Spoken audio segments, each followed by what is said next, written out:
Sister Rebecca knows about friends. She started her ministry in Nicaragua with a new friend she met after a meeting with the Bishop of Matagalpa. Special Families started with an invitation to start a program to work with children who have handicaps. But more importantly, the bishop said he wanted me to work with the families that have children with handicaps. He had seen some families where a special child was born into the family and the family fell apart. And then he said, I've met other families that have a child with a handicap, and those families became much closer. They were able to cope, and they were able to work together because of the handicap of their child. And I started thinking of ideas, and I was really thrilled. And I left the office of the bishop and went to go home, but I got lost.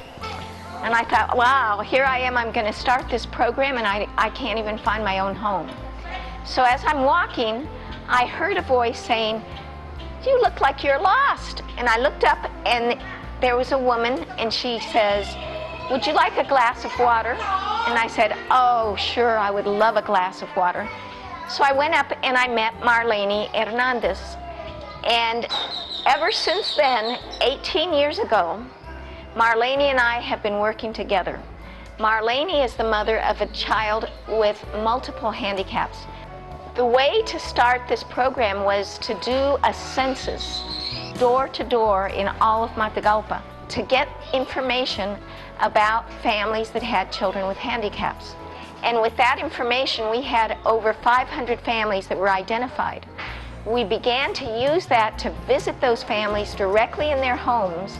The biggest need that they talked about was needing therapy for their children and a place where our children can be safe, where our children can play, and where nobody will make fun of them or make fun of us.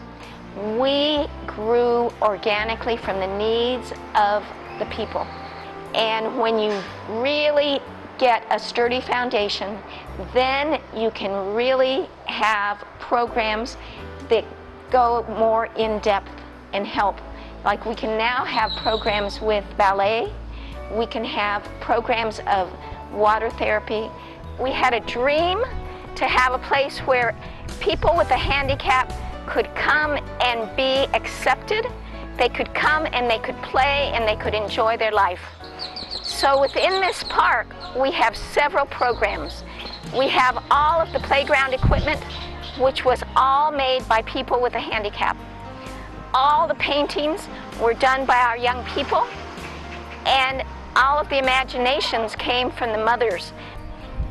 All kinds of people come, and they enjoy it, and we're able to work together, and we have our special education school here, and many times when they're on recess, other schools from Matagalpa rent the park, and together, what do? They get to know each other. They're no longer a person with a handicap and a person that's normal.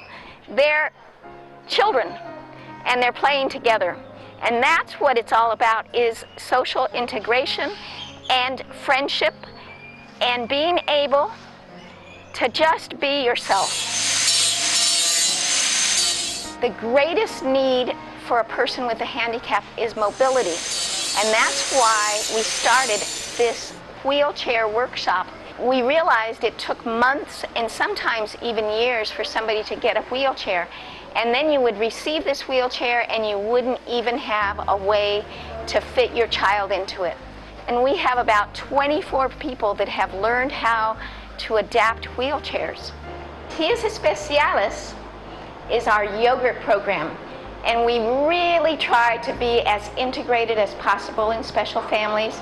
And one area of the person with a handicap that needs to be covered is nutrition. We have 14 workers at this point, and all of them understand the nutritional value of yogurt. When we have programs like therapy, we give the children yogurt because it helps them to grow stronger. We also have a program for mothers that are pregnant, so that these women will have a balanced diet, and it would be able to prevent any handicaps. There are just a large number of programs that we can now do because we worked on the foundation with our mothers, and our mothers are organized, and they come for the different activities and for the different trainings. And the more that we can train the mothers, the better the situation is going to be for them and for their children. We never said to anybody, look at how poor we are. Look at how poor these children are. Look at the poverty that exists here.